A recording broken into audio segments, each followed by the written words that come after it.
La fin de Satan, le gibet, 21, ténèbres.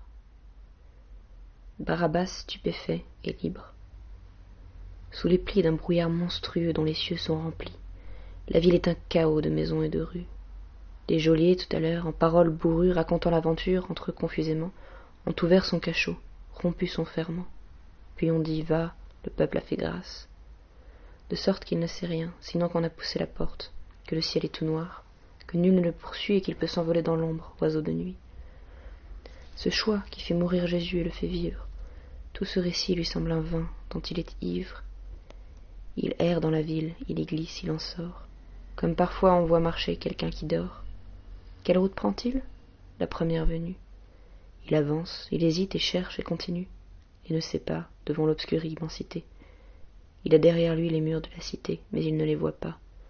Son front troublé s'incline, il ne s'aperçoit point qu'il monte une colline.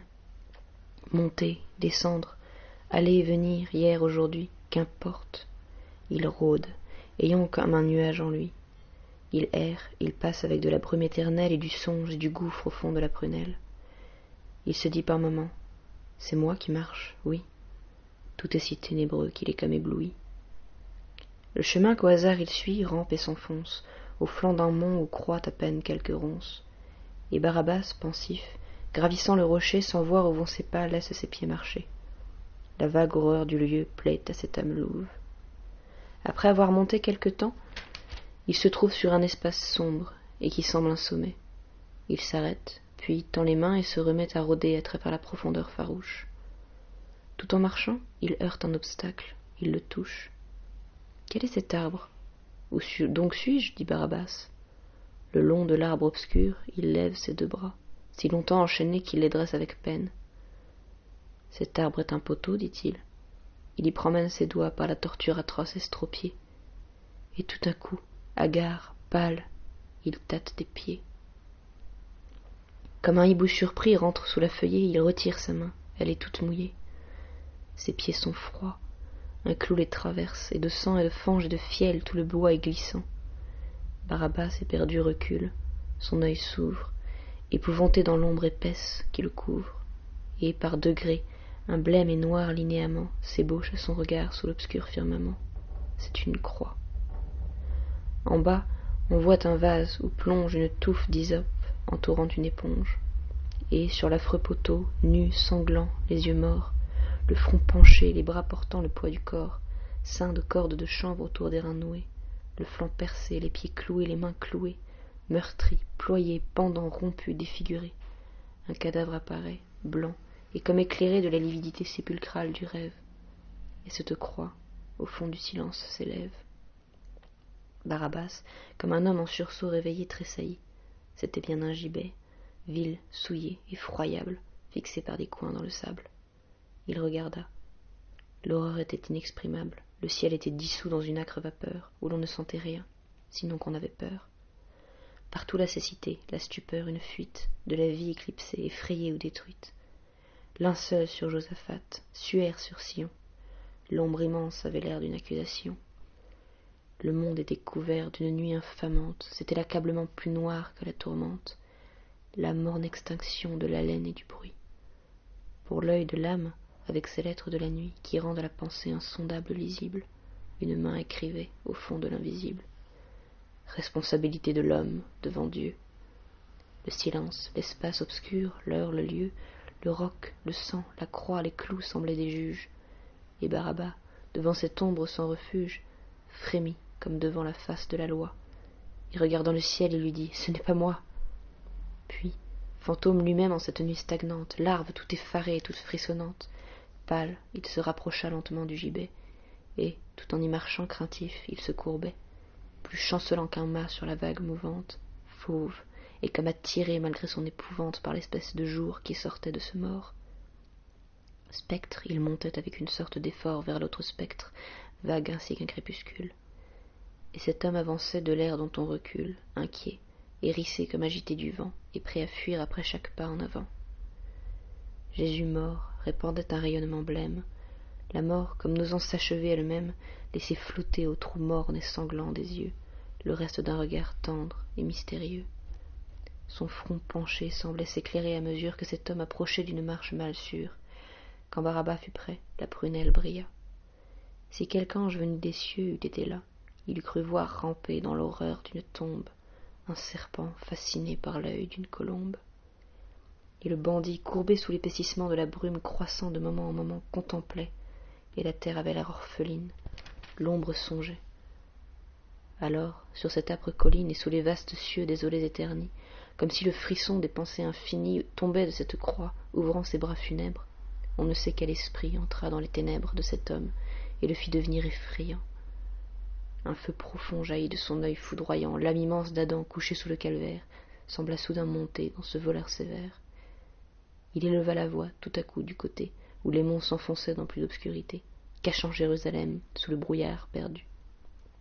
Et pendant qu'il parlait, jetant dans l'étendue l'anathème, les cris, les courroux, les affronts, quelque chose qu'on vit plus tard sur d'autres fronts, une langue de flamme au-dessus de sa tête brillait et volait comme en un serpent de tempête. Et Barabas, debout, transfiguré, tremblant, terrible, cria « Peuple affreux, peuple sanglant, qu'as-tu fait, ô Caïn, Dathan, Nemrod, vous autres, quel est ce crime-ci qui passe tous les autres? Voici donc ce qu'on fait des justes ici-bas. Populace, à ses pieds, jadis tu te courbas, tu courais l'adorer sur les places publiques, tu voyais sur son dos deux ailes angéliques, il était ton pasteur, ton guide, ton soutien. Dès qu'un homme paraît pour te faire du bien, peuple, et pour t'apporter quelque divin message, pour te faire meilleur, plus fort, plus doux, plus sage, pour t'ouvrir le ciel sombre, espérance des morts, tu le suis d'abord, puis, tout à coup tu le mords, tu le railles, tu le hais, l'insultes, le dénigres. Ô troupeau de moutons, d'où sort un tas de tigres, quel prix pour tant de saints et sublimes combats. Celui-ci c'est Jésus, ceci c'est Barabas. L'archange est mort, et moi l'assassin je suis libre. Ils ont mis l'astre avec la fange en équilibre, et du côté hideux leur balance a penché. Quoi? D'une part le ciel, de l'autre le péché. Ici l'amour, la paix, le pardon, la prière, la foudre évanouie et dissoute en lumière, les malades guéris, les morts ressuscités, un être tout couvert de vie et de clarté. Là, le tueur sous qui l'épouvante se creuse, tous les vices, le vol, l'ombre, une âme lépreuse, un brigand d'attentats sans nombre hérissé. Oh, si c'était à moi qu'on se fût adressé. Si quand j'avais le cou scellé dans la muraille, Pilate était venu me trouver sur ma paille, s'il m'avait dit « Voyons, on te laisse le choix, c'est une fête, il faut mettre quelqu'un en croix. Ou Christ de Galilée, ou toi, la bête fauve. Réponds, bandit, lequel des deux veux-tu qu'on sauve ?» J'aurais tendu mes poings, et j'aurais dit « Cloué !» Cieux, les rois sont bénis, les prêtres sont loués, le vêtement de gloire est sur l'âme de cendre. Un crime étant béant, l'homme vient d'y descendre. Un forfait restait vierge, il vient de l'épouser. Ô Caïn, maintenant tue avec un baiser. C'est fini, le dragon règne, le mal se fonde, on ne chantera plus dans la forêt profonde.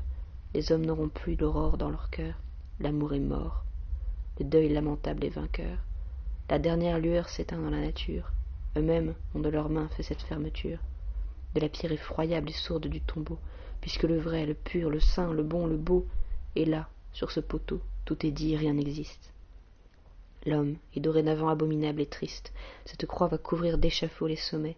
Ce monde est de la proie, il aura désormais l'obscurité pour loi, pour juge l'ignorance, vaincre sera pour lui la seule différence. La mise en liberté des monstres lui convient, cette bête, la nuit scélérate, le tient. Le mal ne serait pas s'il n'avait pas une âme. Cette chaîne d'horreur qui dans ce monde infâme commençait à César, finit à Barabas, dépasse l'homme et va dans l'ombre encore plus bas. Et comme le serpent s'enfle sous la broussaille, je sens un être affreux qui sous terre tressaille. Sois content, toi, là-bas sous nos pieds, j'aperçois au fond de cette brume et devant cette croix ton grincement de dents, ce rire de ténèbres. Et toi, vil monde, ô race humaine qui célèbre les rites de l'enfer sur des autels d'effroi, tremble en tes profondeurs, j'entends autour de toi la réclamation des gueules de l'abîme. Je demande à genoux pardon à ta victime, genre humain ta noirceur en est là maintenant, que le gibet saisit l'apôtre rayonnant, que sous le poids de l'ombre abjecte l'aube expire, et que lui, le meilleur, périt sous moi le pire. Oh, je baise sa croix et ses pieds refroidis, et monstrueusement sauvé par toi, je dis malheur sur toi. Malheur, monde impur, lâche et rude, monde où je n'ai de bon que mon ingratitude. Sois maudit par celui que tu viens d'épargner, Puissesse jamais ce Christ sur ta tête saigner, qu'un déluge d'opprobre et de deuil t'engloutisse. L'homme plus prompt à choir du haut de la justice que l'éclair à tomber du haut du firmament. Sois maudit dans ces clous, dans ce gibet fumant, dans ce fiel, sois maudit dans ma chaîne brisée. Sois damné monde, à qui le sang sert de rosée pour m'avoir délivré, pour l'avoir rejeté. Monde affreux, qui fait grâce avec férocité, toi dont l'aveuglement crucifie et lapide, toi qui n'hésites pas sur l'abîme, et, stupide, n'a pas même senti frissonner un cheveu, dans ce choix formidable entre Satan et Dieu.